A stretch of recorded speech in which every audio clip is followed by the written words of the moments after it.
I just finished interviewing Jane Thurnell-Read, inspirational not just in the gym, but how she's transformed her life, her longevity, her brain function, and her optimism is infectious.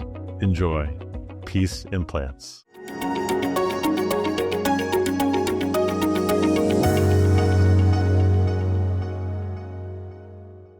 Today's guest is Jane Thurnell-Read, a passionate advocate for healthy aging, plant-based living, and practical wellness. She's an author, blogger, speaker, and self-described aging optimist who's helping people around the world thrive later in life. Jane has written 4 highly rated books, including The Science of Healthy Aging and Menopause Weight Loss, blending research-based insights with real-world simplicity.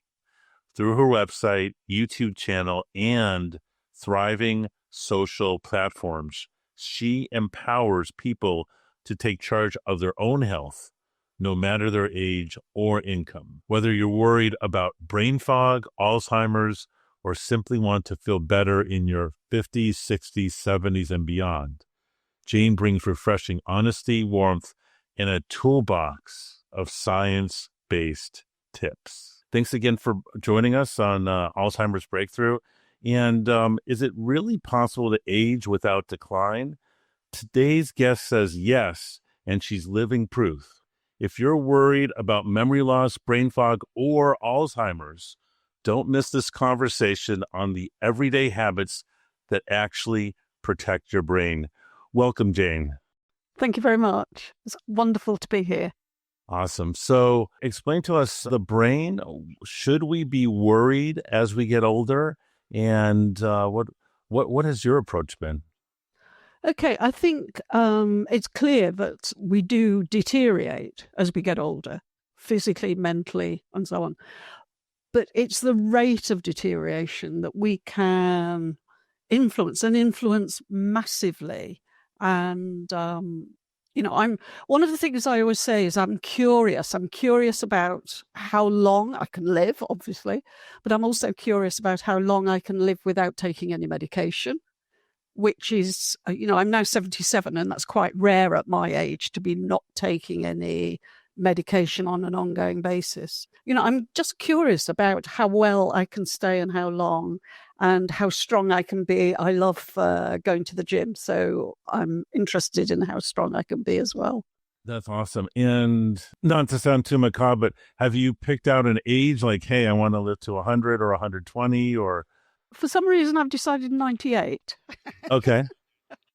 I'm not sure why, but also around that is the idea of living to that age in a very active manner.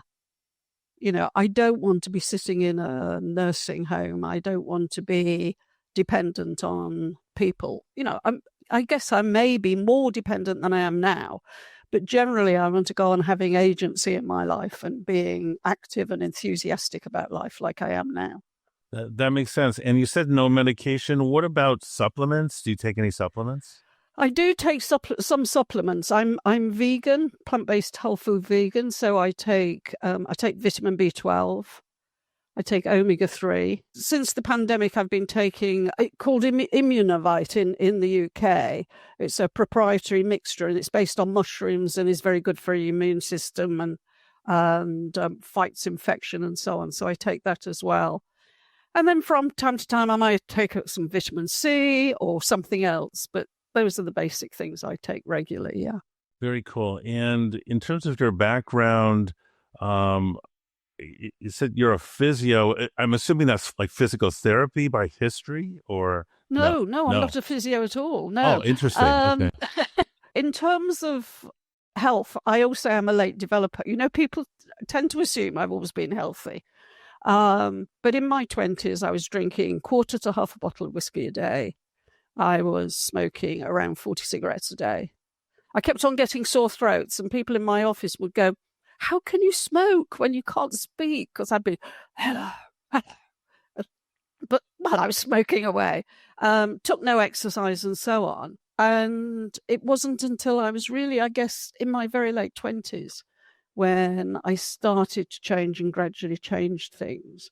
And I became what's known as a kinesiologist, but not kinesiologist as I think you understand it and why you think I'm a physical therapist, but as it's a complementary therapy based on using acupuncture meridians. Oh, wow. But without using needles and things. And I did that for a long time. And then that helped me. And I gradually got more and more healthy as a result of that. Very But cool. I'm definitely a late developer in terms of being healthy. I understand. So, Jane, what do you say to someone who says, "Hey, my grandmother smoked until she was passed away at 98 or 100. Why should I give up smoking or heavy drinking for that matter?" Yeah, I mean, there are people who get old and do all the wrong things in terms of current health advice. And that's absolutely right. And maybe they have a very strong genetic predisposition for that. But if you are relying on that for yourself, you're taking a huge risk, because the chances of you also getting old and smoking, drinking, whatever it is, eating McDonald's every day or whatever your vice happens to be, it's really low that you will succeed at that. You know, there are always these outliers, as there are in everything, who don't follow the rules and do well. That's the nature of things, yeah. That makes sense. So let me ask you, I read you're originally from East England and you now live in Southwest England. And it sounds like you've traveled and lived around the world. Yeah, I mean, I lived in Botswana for 2 years back in 1969 to 71. I taught English as a second language there, which was a very interesting experience. Yeah, and I seem to have travelled a lot. I actually don't particularly like travelling, but I do seem to have travelled a lot in my life. Fair enough. So when I studied in England for a year, biochemistry back in the late 80s, but at that time I became a student of the English diet, and it may have changed a little bit, but one of the things I noticed back then is like every meal had to have something sweet, something starchy, and something fried.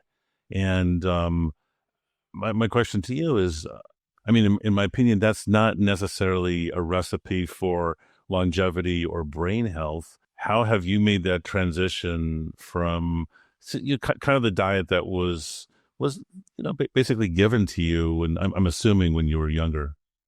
Yeah, it was very much so, and I actually became vegetarian when I was 12 because for the animals, basically. I just thought, I don't want to eat animals, and I stopped eating animals. My mum thought I was being a picky eater, and so she wasn't prepared to cook me something instead. The best I did was 2 helpings of potatoes. And some days I didn't even get that. And after and she wasn't being cruel. She was just, she felt that being a picky eater wasn't a good thing to be, so she wasn't going to indulge me. And from her position, what she did made perfect sense. And after 6 months, I got ill, and the doctor came out, as they did in those days. And my mum said, she doesn't eat meat. And he went, "What? She doesn't eat meat? You'll die if you don't eat meat." So reluctantly, I started eating meat again. And then in my 20s, I went vegetarian again. Again, for the animals. I mean, at that time, people were saying being vegetarian was really bad for your health. I remember a nutritionist saying to me, you're going to be fat. If you're a vegetarian, you'll be fat. And I said, why? And she said, oh, all that cheese. You'll be fat. You'll be really fat, and so on. So there's a lot of negative publicity around it then. But I was really determined not to, because I felt eating animals was wrong. Yeah. And then just gradually I got more interested in the whole food side of being a vegetarian. And I was a whole food vegetarian for a long time, although I would still eat, cake and biscuits and chocolate from time to time. Yeah. Wow. So, but from a health perspective, from health of your brain, longevity, what now that you studied this and lived it, what do you think is the ideal? What should people be eating if they want to optimize their health and their brain? I mean, I'm vegan, which means I don't eat any animal products at all, and I don't eat fish and so on. I actually think, from a health point of view, a largely plant-based diet is the way to go, and minimizing ultra-processed food, not too much sugar, and so on. I mean, I'm not saying don't have any. I sort of try to follow like a 95% diet where I mainly eat whole food, good food, and then occasionally I'll have some chocolate, a biscuit, something else. So I think that's really, really important that you do that. And one of the problems with the way this is presented is always that it's difficult. You're going to need a huge amount of willpower. You might even be unhappy following such a diet. And people say things like, well, I'd prefer to have a short and happy life rather than, do without my McDonald's, do without my donuts or whatever it happens to be. And I mean, I'd say two things. Quite a lot of people can eat these things occasionally, although that's not true for everybody. Some people need to cut it out completely. But you may be one of these people who can eat these things occasionally. But also there's mounting evidence that eating healthily actually affects your mood in a really positive way. In the short run, that may not be true. When you're first trying to eat healthily, it can be quite hard because you miss all that extra salt, all that extra sugar, all that extra fat, and so on. It's a true addiction, actually. It is. Yes, it is an addiction. There was an interesting study done on where they divided people into two groups, and one group had both groups got yogurts twice a day for the 8 weeks of the study. One group, the yogurts were full of sugar and fat, and the other group, they had the same number of calories, but there wasn't that level of sugar and fat. And they did brain scans at the beginning of the study and after 8 weeks, and the ones who'd had these two yogurts every day, the reward centers of the brain lit up when they were shown pictures of sweet and sugary food, in a way that the reward centers of the people who hadn't had those extra sweet and sugary things didn't show up. Their reward centers didn't show up. So it actually, and manufacturers know this. I mean, one of the things I say to people, you are being flipped around by food manufacturers. You may think you're making a choice about what you eat when you eat all this ultra-processed food, but manufacturers have spent a huge amount of time, money, research, feeding it to people to see what happens so that it gets the right mouthfeel, the right feeling of satiety, but also then the desire to have more of it, because that's what they want. Manufacturers aren't interested in creating healthy people. They're interested in creating addictive customers. Exactly right. And what you've chosen to do, which I think is the right way, is to break from that cycle and just say, I'm not going to do this processed foods, or maybe 5%, a very small amount. So but one thing I've heard people concerned about is, so you eat mainly whole food. In Southwest England, do you grow your own food? How hard is it to get whole food there? I mean, it is okay here. We don't grow our own, but it is possible to buy without too much problem. And I know some people, I think particularly in the US, are in real food deserts where it's much, much, much harder. So I'm not saying it's easy for everybody, but there's an awful lot of people in the US who have access to all this good stuff, but who still don't do it. Yeah. And I think some of them will go, oh, what about the people? What about the poor people who can't afford it? And it's like, come on, let's deal with you first. Let's get you eating healthily, and then you can worry about the poor people. Right, but let's go there for a second. Let's say for whatever reason you don't have a lot of money, and you still want to eat mainly plants. to my mind, if you just make beans and rice, Yeah. that's, it's there's an expense, but it's not super expensive, I would Yeah. think, right? Yeah, that's right. I mean, a lot of the traditional peasant dishes from around the world are based on are nutritious but cheap, because they have to be, because of the people don't have the money. So that, your thoughts about beans and rice, or an Indian dal and so on, these are very cheap. I think there is a big problem in terms of, if people are very stressed, then it can be quite difficult to set aside the time to make these things. So it's about, your brain's like, where's my next lot of money coming from? How am I going to feed my kids and so on? So, there are definitely there are big problems for some people, but this is not true for everybody. And, if you sit on a bench in a park and watch the older people come past, which I do sometimes, and I just look at them and I don't feel contempt, I feel concern. And it's like, you can see they are in pain, they're walking slowly, they're not, they're not really enjoying life. So this idea that you need McDonald's, you need donuts, you need Ben and Jerry's or whatever to have a happy life, just go and sit on a bench in a park. Look at all the people who come past, or go and stand outside a McDonald's and look through the window. Do those people look happy? Do they look healthy?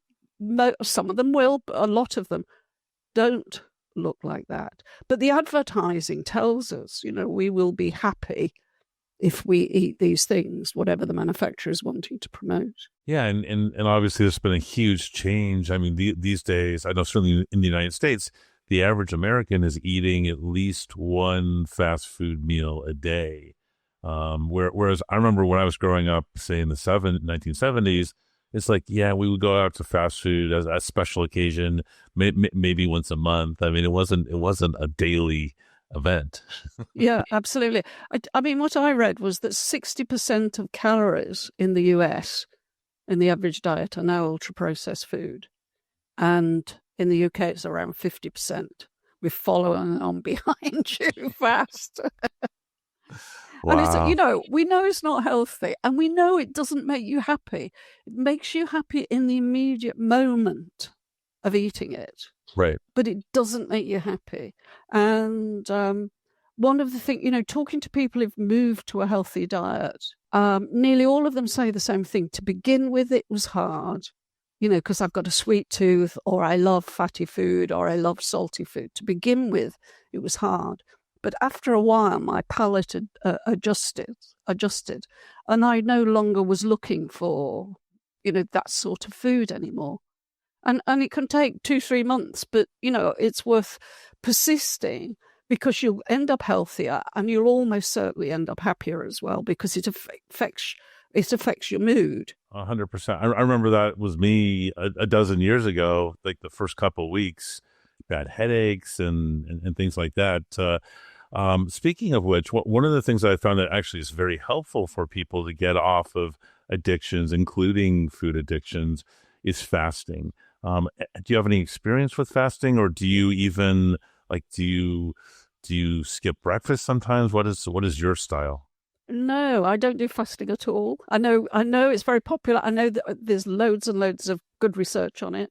I mean, what I do try to do is finish eating in the evening by, say, 7:00, and then not eat till at least 7:00 the next morning. So I do that most days. Occasionally I don't, because I'm going out for a meal in the evening.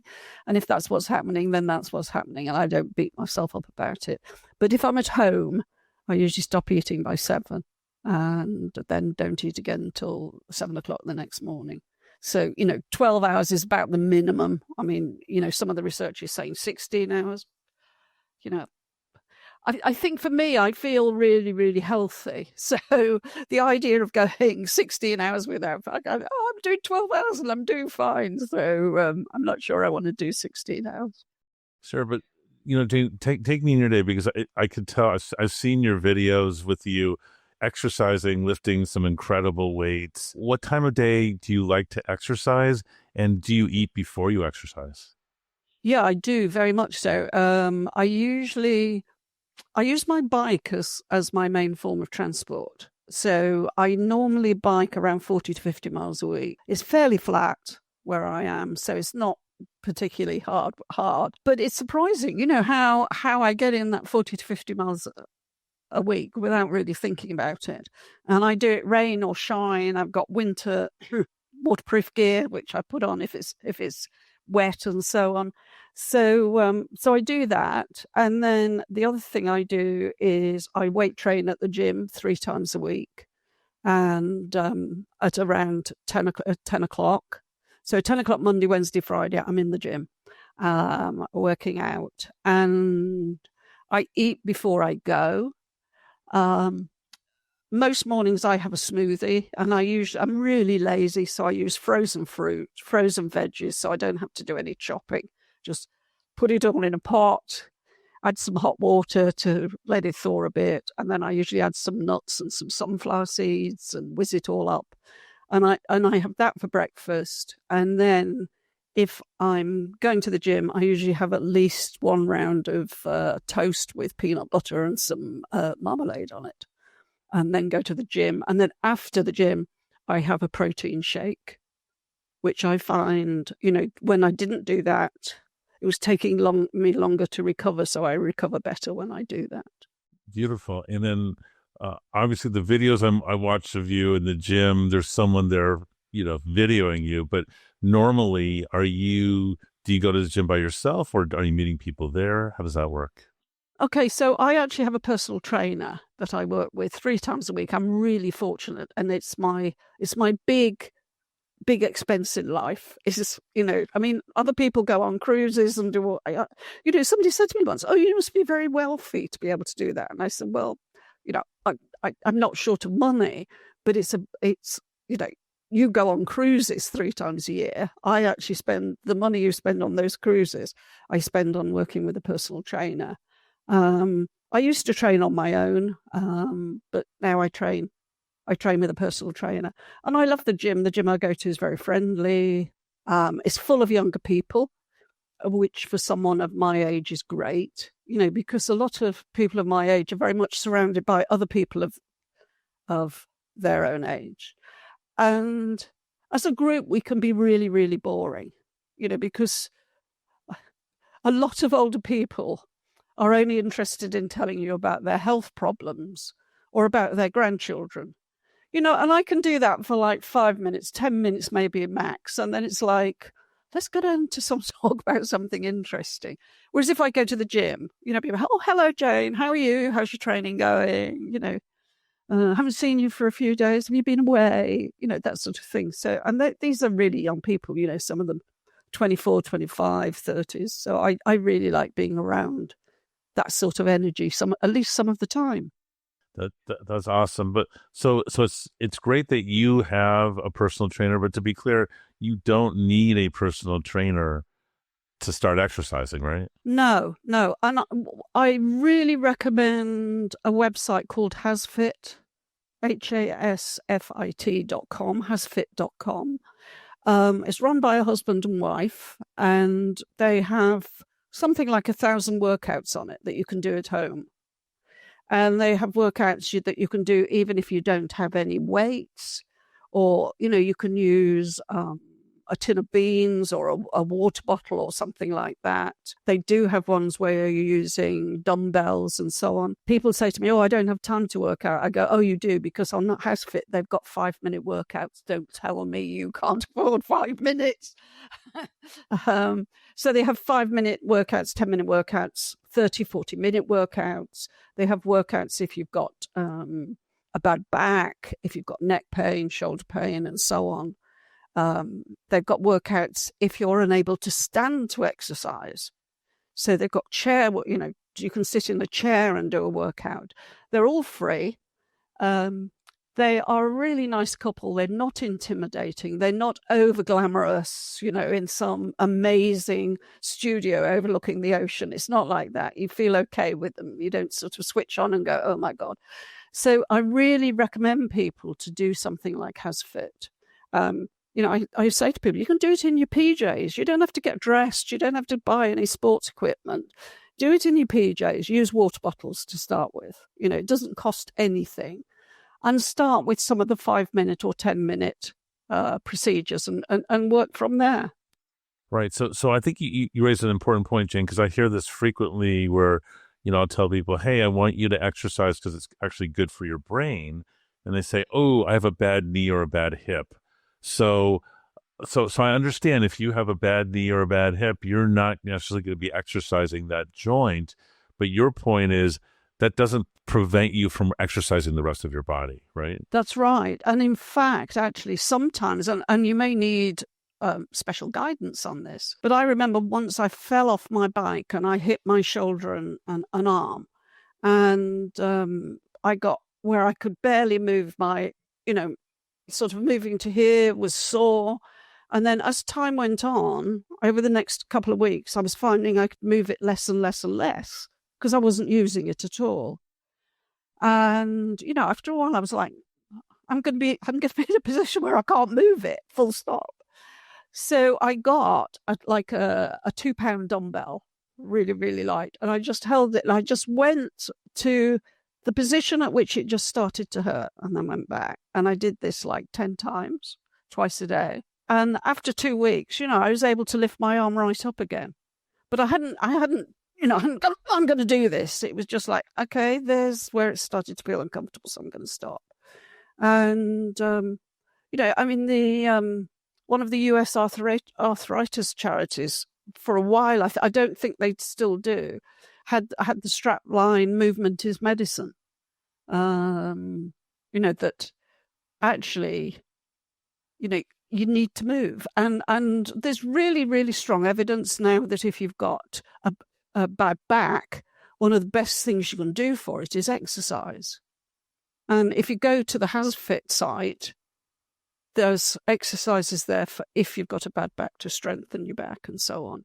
So I really, really recommend it. I know loads of people, who I've told them about it and they've come back to me sort of 2 or 3 months later and gone, oh, it's amazing, that site. I love it. And they've got a really active Facebook group and, where people applaud each other and so on. So, highly recommended. You don't need any money. You don't need to go out the door. You don't need any... you can do it in your pajamas. You can do it with water bottles. You can do it in 5 minutes. Yeah. I mean, the other thing I say to people, who say, I remember somebody saying to me once, I was talking about going to the gym, and she said, oh, I don't like exercise, so I don't do it. And she said this as though this was a really reasonable point of view. Well, it's certainly a common point of view. Yes. So I said to her, I don't like cleaning my teeth. What would you say to me if I said I'm not going to do it? And she said, well, of course you need to clean your teeth. And I said, yeah. And I said, of course you need to do exercise. It's not this optional thing. It's not like, I don't like reading Tolstoy, so I'm not going to do it. That's fine. Yeah. I don't like the color pink, so I'm never going to wear anything pink. These are all fine. But saying I don't like exercise, so I'm not going to do it, that is absolutely not fine. That is crazy. So going back, so you've got a personal trainer, and I've seen these videos where you're lifting more and more weights, like your whole body weight and even more. Do you have an ultimate goal, or do you like hit the goal and then you just go for more? Well, I've got this rather daft goal, you'd have to say, in a way, of being able to lift more than my age. Now, by lifting, I mean deadlifting. And deadlifting is where you've got a bar with some plates on the end. It's on the ground, and you stand up straight with it. Yeah. And I'm 4 years ago, I think it was, or 3 years ago, I lifted 77.5 kilos. So I thought, oh, good, I've done that. I don't need to worry about it for a few years. Now I'm coming up for 77.5, so I need to get on to the next one. So I'm aiming by the end of July to deadlift 80 kilos, which is, I think, 170-something pounds. So it's a lot. And it's about 125% of my body weight. And for reasons I've never understood. I mean, I've had the physics explained to me, but I do not understand it. The more you weigh, the easier it is to lift weight, everything else being equal. So being able to lift the equivalent of your own weight is, so 100% of your own weight is considered to be strong. And I'm aiming here to lift 125% of my body weight, which is it's quite an ask at any age, and particularly given that I'm a 77-year-old woman who hasn't been training all her life. I mean, people often assume I've been fit all my life, but that's actually not true. I mean, as a child, I couldn't touch my toes, and I was the only one in my class at school who couldn't touch their toes. And the other kids kept on saying, "Stop playing around." And I was going, "I'm not, I can't do it." And they refused to believe me. And eventually I touched my toes when I was mid-60s, was the first time I ever touched my toes. So, that just gives you an example of how I am. But I mean, there's some research from, it's one of the Australian universities, and it might be the University of Sydney, to say, who've done research on weight training as a preventive for dementia. And they've now said, if you're interested in preventing dementia, weight training, resistance training, strength training, whatever you like to call it, is a really important part of that prevention program, because it really makes a difference for people. Yeah, I agree with that, and that's what I've seen.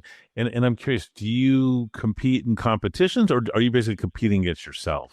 I'm competing against myself. I did at one point have a look at doing competitions, but I decided it would demand too much of my time, and I do lots of other things as well. So it was like, if I want to do this properly, this would be like my work. This is what I would do. Right. And I thought, no, there's all these other things I want to do as well. So I don't, I just, I set myself some sort of goal, and this is, at the moment, is the 80 kilos. That makes sense. So you mentioned touching your toes. I mean, part of touching your toes isn't just strength, it's also stretching and flexibility. I'm assuming you stretch, and how does that fit into your workout, or maybe not? No, I do very, very little stretching. The only stretching I really do is calves. I stretch my calves on a step, by Sure. sort of or by standing on my toes and things like that. I have actually always found that weight training offers me enough stretching. Interesting. Because as you're standing or moving or whatever you're doing, you are actually stretching some muscles at the same time. So it's a much more dynamic and active stretch. And for me, that seems to work fine. So, yeah. That's beautiful. And it also sounds like you're getting cardio, I imagine, with the bicycle riding. Yeah, that's right. Yeah. I mean, I ride into the gym, which also gives me the warm up. So then I can get straight into doing exercising. And then I ride back, and that gives me the cool down and gets rid of all the lactic acid in my legs from lifting and things. Yeah. Awesome. And then another component I find with fitness is balance. I mean, obviously you have to be balanced on a bicycle, and with certain weights you have to be balanced. Do you do specific balance exercises too? Well, there's quite a lot of stuff I do which is asymmetrical. So for instance, sometimes I would do split squats.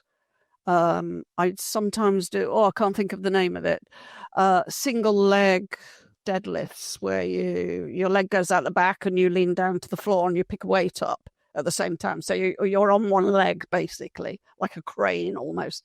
And so I do quite a lot of single leg, single arm exercises sometimes,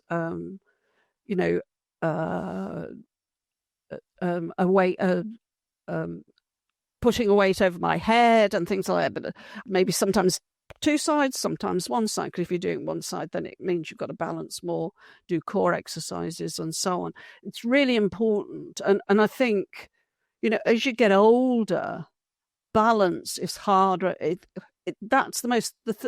If I don't exercise for a couple of weeks because I'm away, my back starts to ache. So hey ho, people who say exercising hurts your back. No, my back's hurt if you don't exercise them. But what I notice when I go back to the gym, the thing I start to lose first isn't strength. It's always the balance. And, I have to make sure I work hard at that to keep it going. I mean, it was interesting.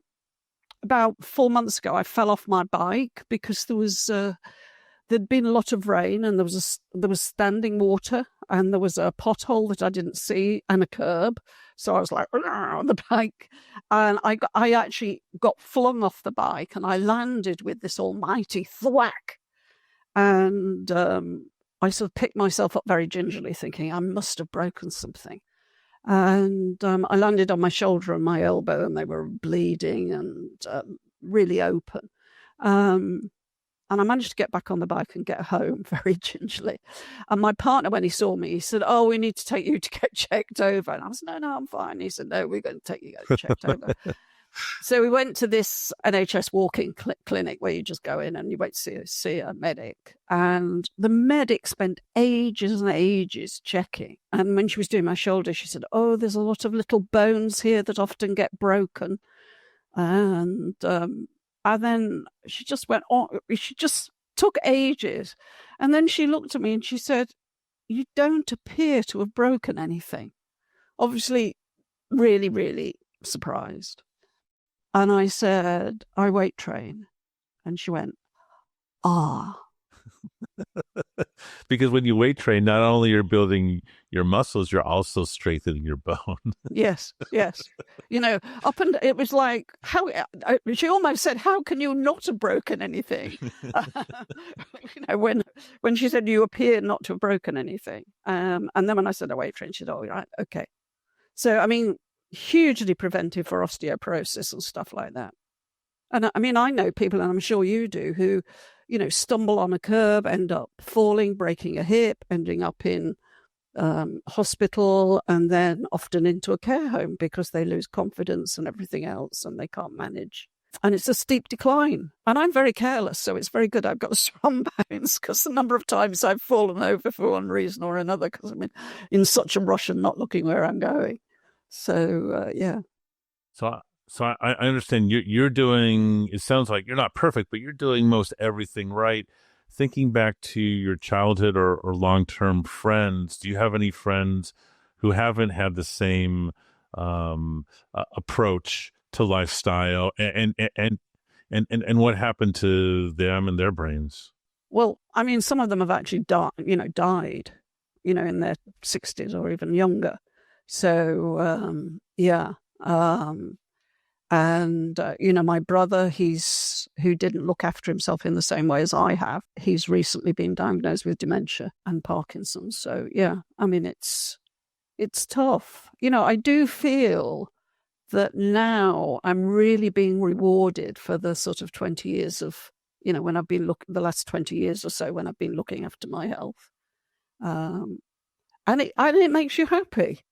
It makes you happy, and I love it when I occasionally show somebody a gym video and they go, "Oh, I'd love to go to the gym, but I can't go because I'm 65 or something." And I go, "Well, I'm 77. They've got this excuse. I can't go to the gym because I'm 65. Right. I'd love to do that. And yeah, I mean, we really need to change the whole attitude about this stuff. Not only, I mean, osteoporosis, managing your weight, type 2 diabetes control, dementia control, reducing your chances of all this stuff. And, we're just not selling this to people. Gyms are still seen as a place for young people. And actually, young people are the people who need a gym least. Right. It should be the other way around. It should be one or two people in the gym in their 20s and 30s. And then once you're in your 40s onwards, that's when going to a gym or working out at home or going to a class or something is really important. Yeah, that makes perfect sense. So it's interesting. You've been busy not just in the gym. You've been a prolific writer. I think you've written 10 different books so far. Is that true? I don't actually know. I Okay. was just trying to think. but share with us your most recent one on longevity. Yeah, so I've got Science of Healthy Aging. I've changed the cover. I've recently changed the cover, so it is slightly different. Unlocking the Secrets to Longevity, Vitality, and Disease Prevention, and it's aimed to be really practical. It starts by looking at all the different excuses that we have. You know, I can't afford it. I'd rather have a short but happy life. All those sort of excuses why people can't make healthy lifestyle choices. And then I have 10 things you can do now. And I had an incredibly moving email from somebody who said, I flicked through the book and saw the 10 things you can do now. And I decided to read that. And she'd been morbidly obese for 13 years, I think she said. I can't actually remember now, but for maybe not that long. Anyway, but some length of time. And she said, I've tried everything and I've spent huge amounts of money, and nothing's ever worked. And there were 10 things you can do now, which are simple, just simple things that don't cost money, don't mean you've got to go out and buy a load of equipment, don't mean, etc. Really easy things to do. And she said, I looked through it and thought I can do some of these. And so she started doing them. And she wrote to me after, I can't remember now, something like 3 weeks, and was saying, this has totally transformed my life. I found I can actually do these things, and I've started to lose weight, and I'm feeling much more positive. And then I got an email from her after about 5 or 6 weeks saying, I'm now at the longest time I've managed, longest consecutive days of exercising that I've ever managed.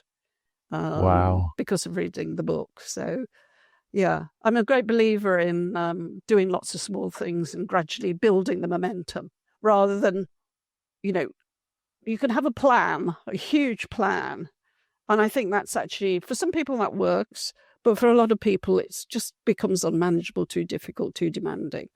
So what I say to people is start with 1 or 2 things and, see how that goes.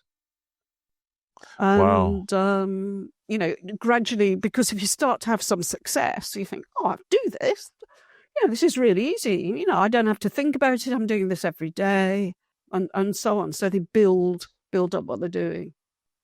Wow. And I guess, is that how you wrote the book? I mean, you didn't write it like in a few days. It was one piece at a time, I would imagine. Well, I mean, I wrote it. I write a blog, and I have some other, write newsletters and things like that. And one day I thought, I've written quite a bit on healthy aging. Maybe I should sort of pull it all together in a book. So thanks to the wonders of modern technology, I was able to cut and paste all this stuff. And when I looked at it, I had 15,000 words. And I was like, oh my God, that's half a book. And obviously some of it was duplicated or expressing the same thing in a slightly different way. So I needed to do some sorting and editing of that. But gradually then and then I added other stuff. And I'm really keen on scientific research and basing my advice. Some people, I think there's people who get on bandwagons and, whatever the latest thing is that you should be doing or eating or whatever, and they'll promote that. But there's quite a lot of books about this worked for me, therefore it will work for you. And that's not necessarily true. So what I like to do is in all my books, I try and give people lots and lots of options. And then you pick 1 or 2 to start with that you think you can manage and that you can fit into your life. Yeah. That's beautiful. So what excites you for the future? I'm really curious about how healthy I can be for how long. I'm really excited still about sharing what I know and what I've learned. People tell me I'm an inspiration, which is wonderful to hear. And I remember when I was in my early 50s thinking, okay, I'm now in my early 50s. Okay, how many years? I don't know how many years I've got ahead of me. Da, da, da, da, da. Who would I like to be like? And, I thought about the Jane Fondas of this world, just because I think she's older than me, but, but she's always been incredibly glamorous and all this sort of thing. And I thought, that's not me really. And the other group is the, happy grandmothers and who are besotted with their grandchildren and want to tell you about them all the time. And I thought, I've got grandchildren who I love dearly, but, that's not me. I'm either wanting to talk about that sort of stuff all the time. And so I sort of feel I've been forging my way. And I'm always gratified by by women who say to me, I want to be like you when I'm your age. Because, I was looking for somebody like me in my early 50s and I couldn't see them. So, that's part of the reason I'm on Instagram, is to try and I do get people who say, my mum just sits at home and watches the television and, it's so depressing to see her. But now that I've seen you, I realise, I can be something else. I can do more. So, yeah. So I'm interested in going on being healthy, learning new things, understanding the world better and so on. Fascinating. So with your permission, I'd like to ask you a bunch of quick questions, yes or no, or quick answer. All right. So for stress relief, meditation or journaling? Journaling. Okay. I don't do either. Oh, okay. I do exercise, but anyway, yeah. You're right. Exercise is amazing for stress relief. Yeah. So do you prefer tempeh or tofu? Oh, tofu, definitely. Got it. And should everyone over 50 take vitamin B12? Yes. Awesome. And that's not just the vegans, everyone. And that was the recommendation of the CDC at one point. Right. I don't know if it still is. And then plant protein or animal protein for muscle memory? Plant protein. Agreed. All right. Avocados, fad food or functional food? Oh, functional, definitely. Awesome. And hot yoga or cold shower? Oh, neither. Okay. Is that allowed? Can I say no? Sure. Neither. How about this one? Nap or no nap? Oh, nap, yes. Okay. And what's one sleep hack you swear by? Counting backwards from 100. Okay. That I think it. Yeah, so I lie down, close my eyes, and go 100. I actually do 100 to 90, and then I go back to 100 again if I'm still awake. Nice. And what age do you think people peak mentally? Well, I still think I haven't peaked, so I'm going older than 77. Okay, in your case, that's awesome. And what's one health myth you would hope would disappear forever? That exercise is bad for your back, and therefore older people shouldn't do it. That's awesome. Is there any question I should have asked you but didn't? Not that I can think of. I've really enjoyed it. Awesome. You too, Jane. And if people want to find you online, how can they reach you? Okay, so on Instagram, I'm at Thriving Jane, Jane, all one word, Thriving Jane. I've got a YouTube channel, which I don't do a lot with, but I was at one point doing a lot with, which again is Thriving Jane. There's my website, JaneThurnell-Read.com. Awesome. And if someone wants to reach out to you personally, is there an email or, yeah? Yeah, I mean, they can email Jane at JaneThurnell-Read.com. Well, Jane, thank you so much for your expertise and frankly being willing to share, your enthusiasm for exercise is just so infectious. I really appreciate you. Thank you. I've loved it. Thank you for the opportunity. Peace and plants.